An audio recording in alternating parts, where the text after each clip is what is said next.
మొరలాలించడు నేను ప్రేమించదా, మొర వినకున్నను నేను ప్రేమించదా, నాదు సహాయక నేను ప్రేమించదా, సాయము రాకున్నను ప్రేమించదా. That is victorious life.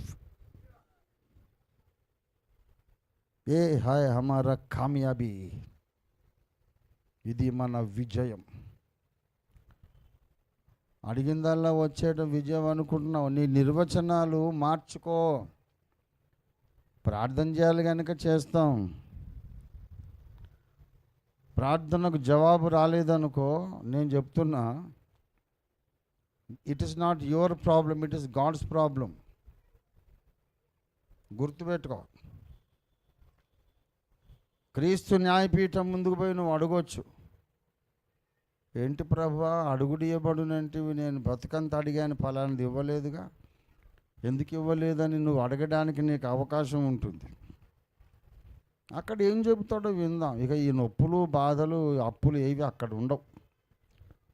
You are free from all the problems, full of joy, peace and good health. You never die again, you never fall sick again.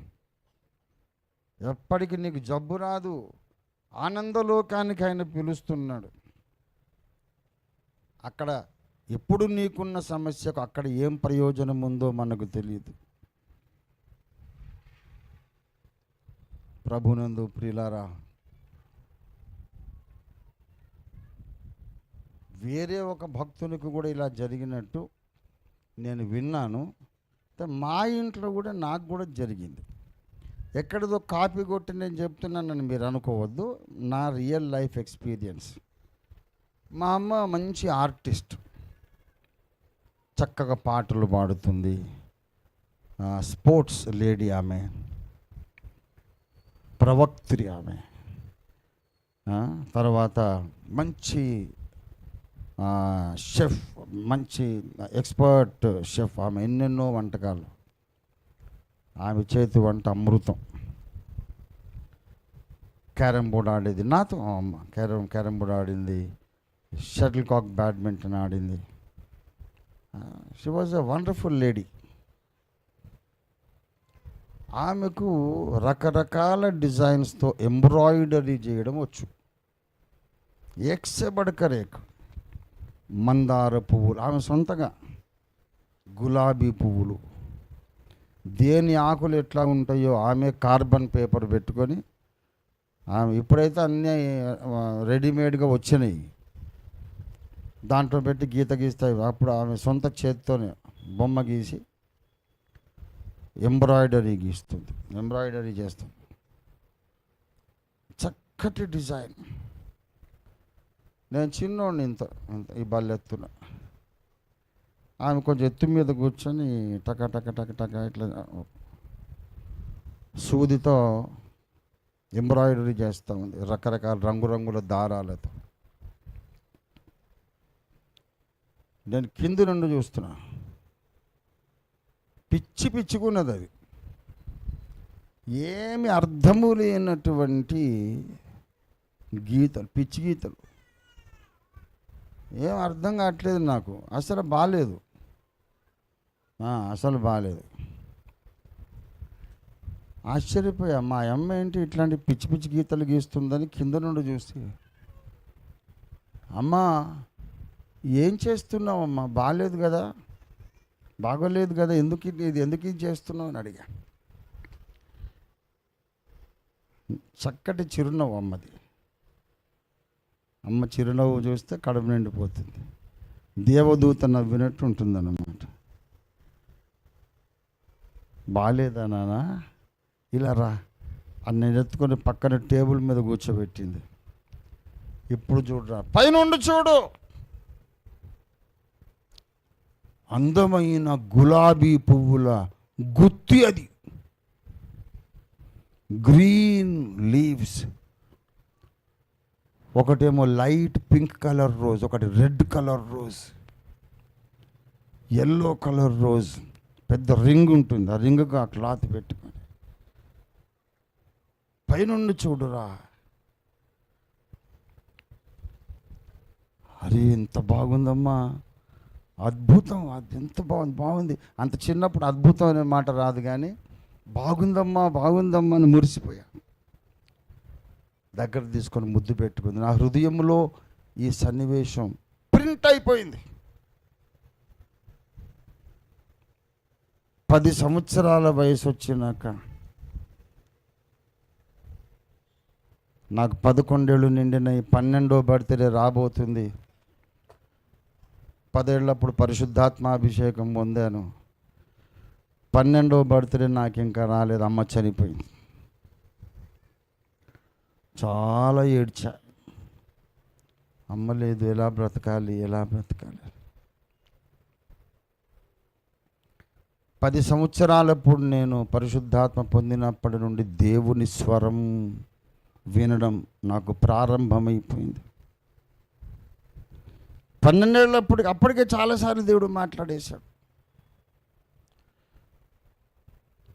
ఎందుకు అమ్మని తీసుకున్నావు, మా బ్రతుకెందుకు ఇలా చేశావు? దేవుడు మాట్లాడాడు, సంగతులను నీవు పైనుండి చూడటం నేర్చుకో కుమారుడా. కింది నుండి చూస్తే నీకు అంత గజిబిజిగా ఉంటుంది. నువ్వు పైకి వచ్చి నా సింహాసనం పైనుండి చూడు. నేను నీ బ్రతుకును ఒక అందమైన ఉద్యానవనంగా మారుస్తున్నాను. కింది నుండి అంత గజిబిజి, పైనుండి చూస్తే సుందరమైన దృశ్యం కనపడుతుంది. Look at your own life from the throne of God. Don't look from down, ఇక్కడి నుంచి కాదు, ఫ్రమ్ ద ఎర్త్, ఇక్కడి నుంచి చూడద్దు. నీకు ఏం అర్థం కాదు, అంత దేవుడు అన్ని పిచ్చి పనులు చేస్తున్నాడు అనిపిస్తుంది. దేవుని వెర్రితనము మనుషుల జ్ఞానము కంటే జ్ఞానము గలది. దేవుని బిడ్డలారా, దేవుడు ఏం చేస్తున్నాడో, ఎందుకు చేస్తున్నాడో మనం పైకెళ్ళి చూస్తే బహుసుందరమైన దృశ్యం కనపడుతుంది. కానీ కింది నుండి మనకు అర్థం కాదు. Like you cannot see the beauty of embroidery from the downward angle. కింద నుంచి అప్వర్డ్గా చూస్తే నీకేం అర్థం కాదు. పైనుంచి డౌన్వర్డ్ చూడాలి, అప్పుడు అర్థమవుతుంది. నీకు అర్థం కాదు. నువ్వు పైనుండి ఎప్పుడు చూస్తావంటే రెండవ రాకడలు ఎత్తబడినప్పుడు పైకి వెళ్ళినప్పుడు కిందకి చూస్తావు. అందుకే ఇప్పుడు మనము అద్దములో చూచినట్టు సూచనగా చూచుచున్నాము. కొంత మట్టుకు ఎరుగుదుము, కొంత మట్టుకు గ్రహించుచున్నాము. కానీ ఆయన ప్రత్యక్షమైనప్పుడు మనం అన్నిటినీ తేటగా చూస్తాము. దేవుని బిడ్డలారా, ప్రశ్నించడం మానుకొని ప్రభువును ఆరాధించడం మొదలుపెట్టు.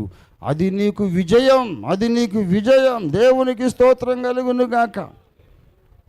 యోబులాగా నీ కుటుంబం సర్వనాశనం అయిపోయినా స్తుతించాలి. పౌలు శీలలాగా నువ్వు చెరసాలలో బంధించబడినా స్తుతించాలి. నిందల పాలైనా స్తుతించాలి.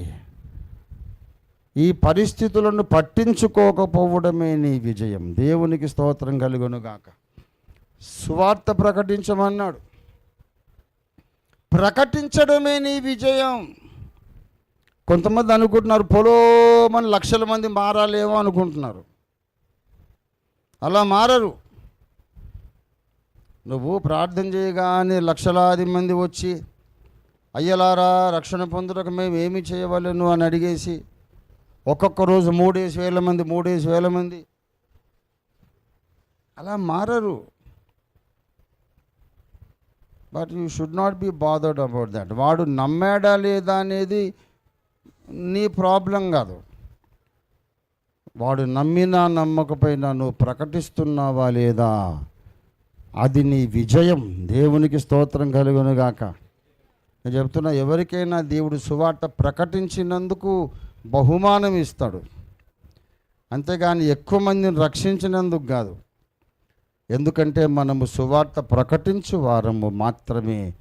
రక్షకుడు యేసునాథుడు. దేవునికి స్తోత్రం కలుగునుగాక. హల్లెలూయా. రక్షకుడు మనమా? ఆయన రక్షకుడు. నేను కాదు, నువ్వు కాదు.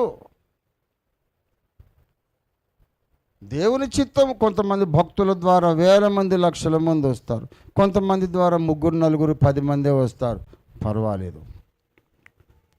సమయమందు అసమయమందు నీవు సువార్త ప్రకటించడానికి అంకితమై జీవిస్తే తప్పక నీ బహుమానం నీకు వస్తుంది, ఎక్కడికి పోదు. దేవునికి స్తోత్రం కలుగును గాక. నీ జయము, నీ విజయం ఏమిటంటే నీవు అనుకున్నట్లు, నువ్వు కలలు కన్నట్టు నీ బ్రతుకు ఉండటం నీ విజయం కాదు. నేను అనుకున్నట్లు జరిగినా జరగకపోయినా నా ఉద్దేశములను నేను మార్చుకోకుండా ఉండటం, నా బ్రతుకు నేను పెట్టుకున్న గురి నేను మార్చుకోకుండా ఉండడం, ఆ పట్టుదలను వదులుకోకుండా ఉండడం నా విజయం, నీ విజయం. దేవునికి స్తోత్రం కలుగును గాక.